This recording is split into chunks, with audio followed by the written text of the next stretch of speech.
Okay, this is about patterning in the womb. And I've realized some things by observing my daughter that I've passed on to her from what I was feeling while I was pregnant. And I've also come to realize... Oh, but you got to get this into perspective. We're going to give you something really easy for you to hear, and you're really going to like this. So sometimes people talk to us about past life regression, where they go into a sort of altered state and they have visions of what they believe are their past life experiences. And sometimes they say with quite a bit of enthusiasm, oh, that was satisfying because that happened in that past life and that past life and that past life and that past life, and that's why it's happening to me in this life. And we say, and we mean, we don't know, and you don't either, whether you're getting your past life or somebody else's. But one thing is sure, what you're getting is a vibrational match to what you're feeling right here and now. So what happens with humans? We love you so much, and it's so logical that you are this way. We're just going to help you change. Is that you look at an end result, and then you want to assign to it these things that are the reason for this end result. And we want you to do it the other way. We want you to find a vibration that creates a result rather than looking at a result that you're trying to trace back to the vibration so much. In other words, we want you to be proactive rather than reactive. And you cannot accurately explain. To say, I was in a bad place and I passed it on to someone else, the thing that most we don't encourage about that is that you're discounting some things that are very major. You're discounting who your daughter is coming in. You're discounting her source energy stream. You're discounting her vortex and what she was about. You're discounting her inner being's influence to her here and now. You're taking far more credit for something that you have no business taking credit for whatsoever. All you're doing is making a sort of law of attraction association with things that seem similar. You see what we're getting at? Mm-hmm. So on the reverse of that, then I'm kind of blaming my mother for I need to take responsibility for having wanted to have happen when I came in. You're blaming your mother for things you're doing, and you're blaming yourself for things that your daughter is doing. And what we want to say to all of you, you're all doing just fine. You're all doing and did the best that you could do every step along the way. And nothing that ever happened before has anything to do with anything. What's happening now is a result of what you're thinking now. So if in your now you're thinking thoughts about the past that make you feel like this now, then your future is going to be full of more of this now, you see. Mm-hmm. Unnecessarily. The blame game is a big game. People play that game sort of with a knee-jerk reaction because innately you know, deep down you know, that you are worthy and that you are good. And when something happens that doesn't seem obvious that you are worthy and that you're good, then you start looking for reasons to explain it. And it's entrapment. It's unnecessary. Cut it out. So just a step-by-step to do that. What were the words you used about patterning in the womb? Mm-hmm. Oh, would we... Oh.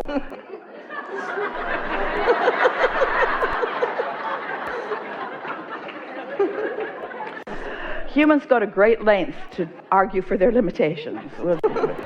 But if you want to talk about patterning, let's talk about the dynamics of DNA.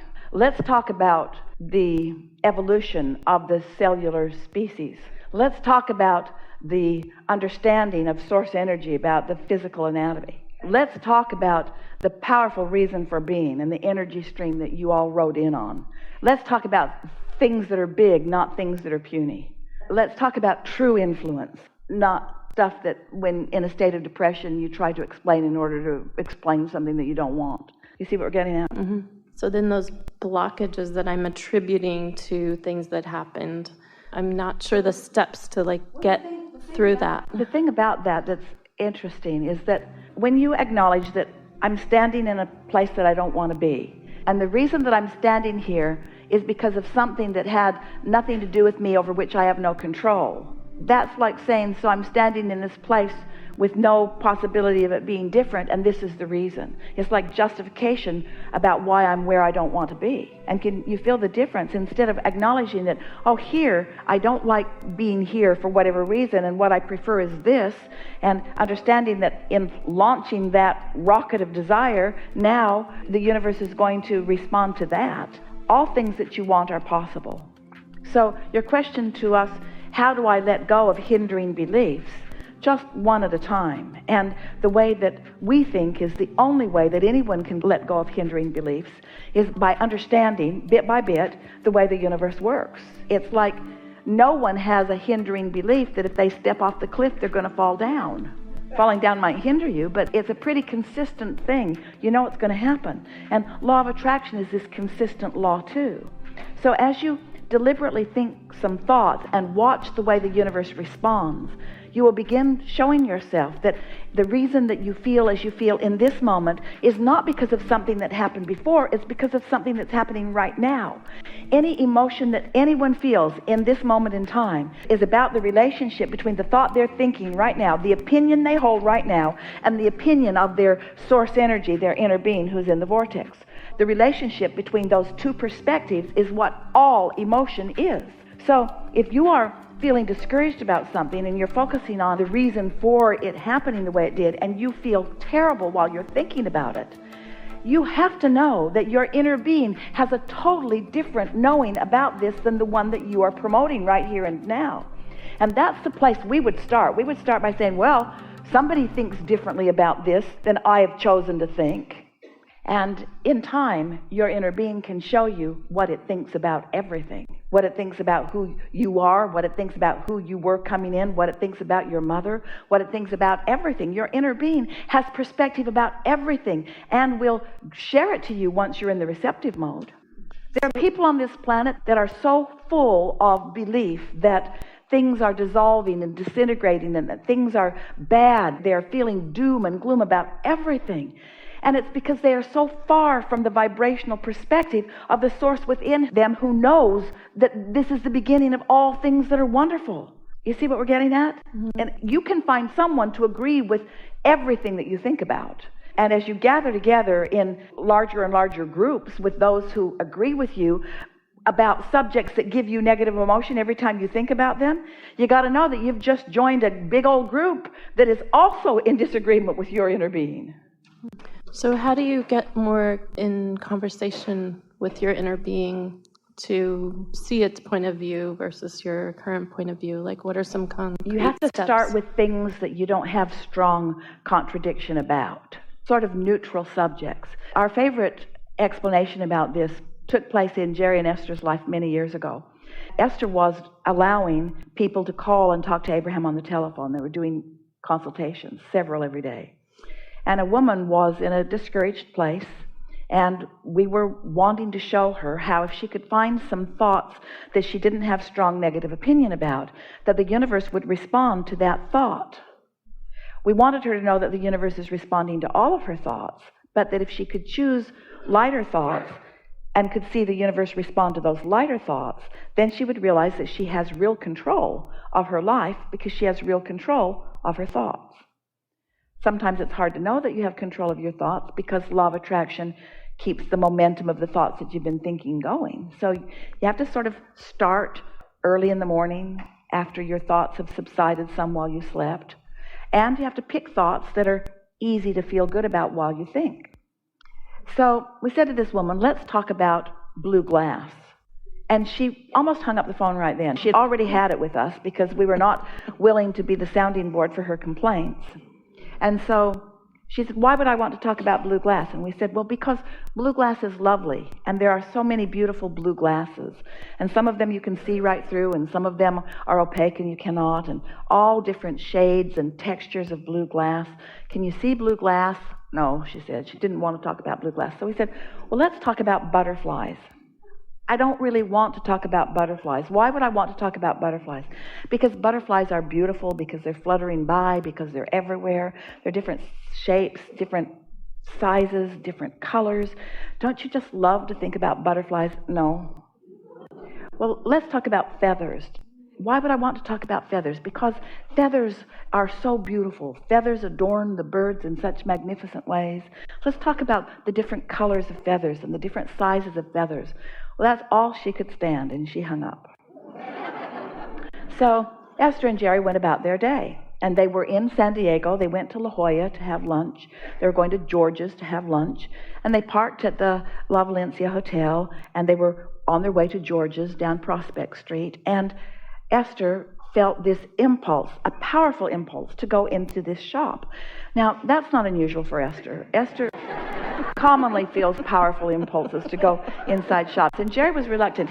He did not want to go, but she dragged him in, and when they went in, it was a shop that was very narrow storefront, but it went deep, deep, deep, deep, deep into the store, and they went back and back and back and back. On the very back wall was a wall of blue glass. Beautiful display of blue glass. Well, there was no blue glass in Jerry and Esther's life. They didn't want any blue glass, but there was blue glass. And Esther did not make the association. Jerry had not heard the consultation, and so he was making no association, and Esther was sort of oblivious while it was happening, and so she didn't make the association.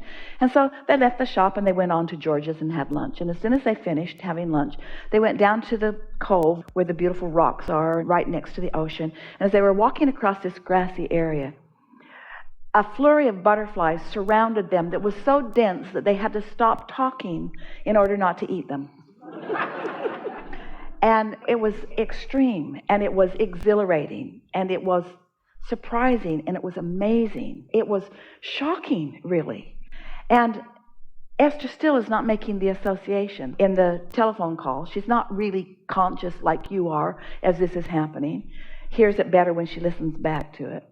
And so then they walked a little further, and a little Asian boy is walking across the grass. And Jerry said, "Look at him, Esther. It looks like he knows you." And he walked right up to Esther, maybe 4 years old, maybe, and handed her a feather. And then Esther realized that Abraham had activated these three subjects lightly, to which she holds no resistance whatsoever, and that within a couple of hours, the universe had delivered all of them to her in an emphatic way. That's the way you let the universe teach you how loved you are, how known you are, how powerful your thoughts are, how influential you can be. Just one thought at a time, let the universe show you that it is responding to you. You get what you think about whether you want it or not. The universe is responding to you, you see.